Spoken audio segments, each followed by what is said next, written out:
Assalamualaikum warahmatullahi wabarakatuh. Kembali lagi bersama saya di channel TJ Crash.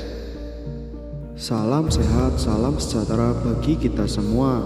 Pada video kali ini saya akan membahas akhir-akhir ini sosok pengganti Presiden Jokowi mulai ramai diperbincangkan.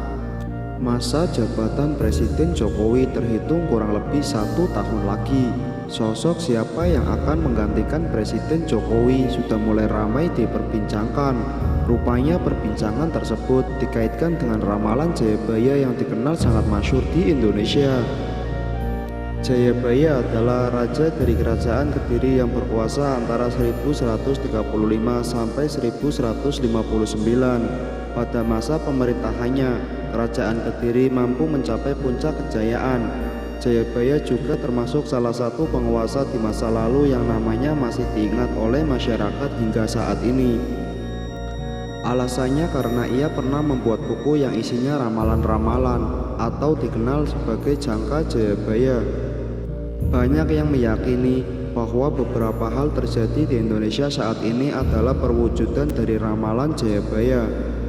Prabu Jayabaya sendiri juga diyakini sebagai titisan Dewa Wisnu dan masih keturunan Pandawa dari ayahnya. Sosok ayahnya adalah Gendrayana, putra Yudayana, putra Parikesit, putra Abimanyu, putra Arjuna dari keluarga Pandawa. Permaisuri Jayabaya bernama Dewi Sara. Dari rahimnya itu lahir Jayamijaya, Dewi Pramesti, Dewi Pramuni, dan Dewi Sasanti. Dewi Pramesti inilah yang nantinya menikah dengan Astra Dharma, Raja Yawastina, dan melahirkan Angling Dharma, Raja Malawapati. Masa pemerintahan Jayabaya. Jayabaya adalah raja yang berhasil membuat Kediri bersatu setelah sempat terpecah pasca kematian Airlangga. Ia dikenal sebagai raja bijaksana yang memerintah secara adil dan rakyatnya menjadi makmur. Di bawah kekuasaannya itulah wilayah kekuasaan Kediri mencapai seluruh Pulau Jawa, sebagian Sumatera, pantai Kalimantan, dan kerajaan Ternate. Karena wilayahnya begitu luas, bisa dipastikan bahwa armada laut yang dimiliki juga sangat kuat. Bahkan nama kerajaan Kediri terkenal hingga ke Cina. Dibuktikan dengan tulisan saudagar bernama Kau Kufei yang memaparkan tentang karakteristik masyarakat di Kediri. Pemerintahan yang dipimpin oleh Sri Jayabaya pun sudah teratur, sementara hukum dilakukan secara tegas dan adil. Nama Sri Jayabaya kemudian diabadikan dalam kitab Bharatayuddha karangan Pu Tantular dan Pu Panulu. Banyak sekali ramalan yang dituliskan dalam ramalan Jayabaya atau sering disebut Jangka Jayabaya. Akhir hidup sang Prabu Jayabaya. Prabu Jayabaya diceritakan turun takhta ketika usianya sudah sangat tua. Ia kemudian moksa melepaskan diri dari ikatan duniawi di Desa Menang, Kabupaten Kediri. Tempat petilasannya tersebut dikeramatkan dan sampai sekarang masih dikunjungi oleh masyarakat. Akhir-akhir ini, ramalan Jayabaya ramai lagi diperbincangkan. Perbincangan tersebut dikaitkan dengan sosok yang akan menggantikan Presiden Jokowi. Disebutkan oleh ramalan Jayabaya bahwa pemimpin Indonesia berasal dari kata Noto Negoro. Lantas seperti apa ramalan Jayabaya soal pengganti Jokowi di tahun 2024 nanti? Dalam ramalan Jayabaya, pengganti Presiden Jokowi adalah seorang Satrio Piningit. Mengenai pemimpin Indonesia, masyarakat mempercayai dengan istilah Noto Negoro. Kata Noto Negoro sendiri dipercaya sebagai urutan nama-nama yang pernah memimpin Indonesia atau menjadi Presiden Republik Indonesia. Kata Noto Negoro sendiri adalah menata negara. Jadi pemimpin Indonesia adalah orang yang akan mengatur Indonesia. Dalam kata Noto Negoro, kata No yang pertama disimpulkan melekat pada Insinyur Soekarno, di mana 2 huruf di belakang nama Soekarno yaitu No. Kedua adalah Soeharto yang mempunyai akhiran To. Kemudian kata Negoro mengaitkan dengan Susilo Bambang Yudhoyono dan Joko Widodo yang dulu kecil bernama Mulyono. Sementara Gus Dur, B.J. Habibie, dan Megawati Soekarno Putri tidak termasuk, karena memimpin Indonesia tidak penuh satu masa periode, melainkan hanya transisi saja. Pada tahun 2024 nanti akan ada pengganti kepemimpinan Presiden Jokowi yang sudah menjabat 2 kali periode tersebut.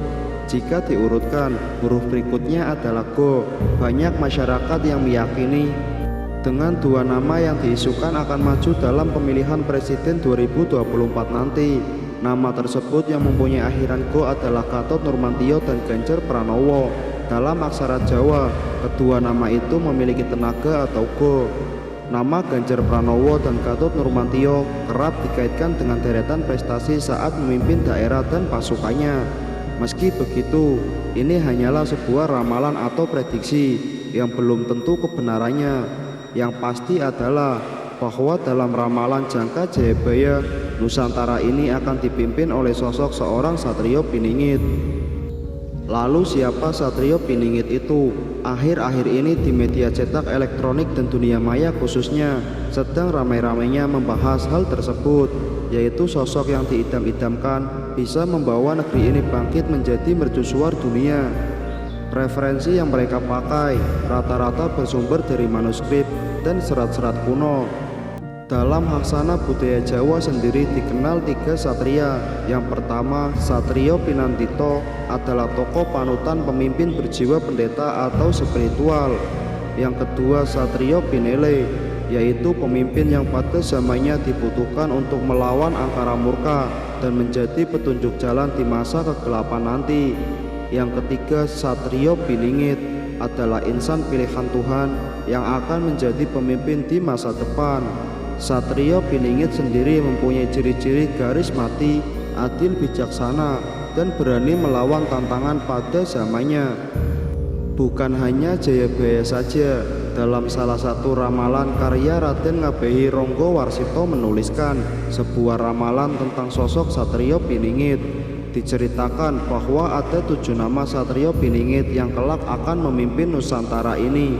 Ketujuh nama itu antara lain: yang pertama, Satrio Kinujuro Murowo Kuncoro; yang kedua, Satrio Mukti Wibowo Sandung Kesambar; yang ketiga, Satrio Jinumbut Sumela Atur; yang keempat, Satrio Lelo Notopong Ramai; yang kelima, Satrio Piningit; yang keenam, Satrio Boyong Pembukaan Neng Gapuro; dan yang terakhir atau ketujuh, Satrio Pinantito Sinisian Wahyu. Meskipun dalam tulisan itu dicantumkan 7 nama Satrio Piningit, bisa jadi ketujuh nama itu tidak merujuk terhadap 7 orang yang berbeda. Meskipun ketujuh nama itu telah ditafsirkan oleh banyak orang menjadi 7 orang yang berbeda-beda. Ketujuh nama Satrio yang diungkapkan oleh Ronggo Warsito itu mengandung makna yang tersembunyi. Karena seperti biasa, orang bijak zaman dahulu tidak pernah mengungkapkan suatu pelajaran secara gamblang. Mungkin memang benar, setiap zaman akan muncul seorang kesatria satu persatu, seperti yang telah diramalkan. Namun terasa ada yang tidak pas, karena dengan begitu, setelah ketujuh satria telah merampungkan tugasnya, maka kita akan kehilangan sosok yang bisa menjadi pemimpin di Nusantara ini. Jadi ada baiknya kita coba menafsirkan ketujuh satrio itu sebagai satu karakter yang utuh, tidak terpisah-pisah. Yang pertama, Satrio Kinujuro Murowo Kuncoro dilambangkan sebagai Satrio Kinujuro. Artinya adalah seseorang yang berwatak kesatria, namun dalam proses kematangannya ia seperti dipenjara, dalam arti disembunyikan oleh sang waktu, bukan bersembunyi. Hingga akhirnya sang waktu mengizinkan ia keluar, maka ia akan keluar membawa Nusantara Murowo Kuncoro terkenal ke seluruh jagat raya. Kemudian yang kedua, Satrio Mukti Wibowo Sandung Kesambar. Mukti Wibowo artinya mulia dan berwibawa. Manusia ini adalah seorang satria yang mempunyai watak yang mulia, selayaknya seorang kesatria, dan mempunyai kewibawaan. Namun selama masa kini, jarak ia sering kesandung kesambar. Artinya selalu ada yang berusaha menjaga jalannya. Yang ketiga, Satrio Jinumbut Sumela Atur. Jinumbut mempunyai arti terambil dari tengah masyarakat untuk ikut membela atur, membantu memperbaiki kehidupan rakyat di Nusantara. Yang keempat, Satrio Lelo Notopong Ramai. Lelo Notopong mempunyai makna tentang perjalanannya yang sering bepergian jauh dari rumahnya. Kepentingannya adalah tokoh ramai. Maknanya yaitu membantu kesusahan orang lain tanpa mengharapkan imbalan. Yang kelima, Satrio Piningit merupakan penekanan dari kata Kinuncuro di atas, bahwa artinya bukanlah di penjara melainkan hidup bagaikan di penjara. Kemudian yang keenam, Satrio Boyong pembukaan ning Gapura mempunyai makna satria ini kelak akan pindah dari tempat asalnya untuk membuka gapura. Namun kami rasa gapura di sini mempunyai makna yang sangat luar biasa. Jadi gapura ini adalah gerbang dari harapan atau impian rakyat akan kehidupan yang lebih baik dari sebelumnya. Kemudian yang terakhir, Satrio Pinantito Sinisian Wahyu. Pinantito bermakna bahwa satria ini akan memimpin bangsanya, sedangkan Sinisian Wahyu mempunyai makna bahwa dalam memimpin atau menentukan sikap, ia selalu memegang teguh seluruh pelajaran yang didapatnya selama masa gemblengannya dulu. Jadi gimana menurut kalian, sosok siapa yang akan menggantikan Presiden Jokowi nanti? Jangan lupa berikan pendapat kalian melalui kolom komentar di bawah.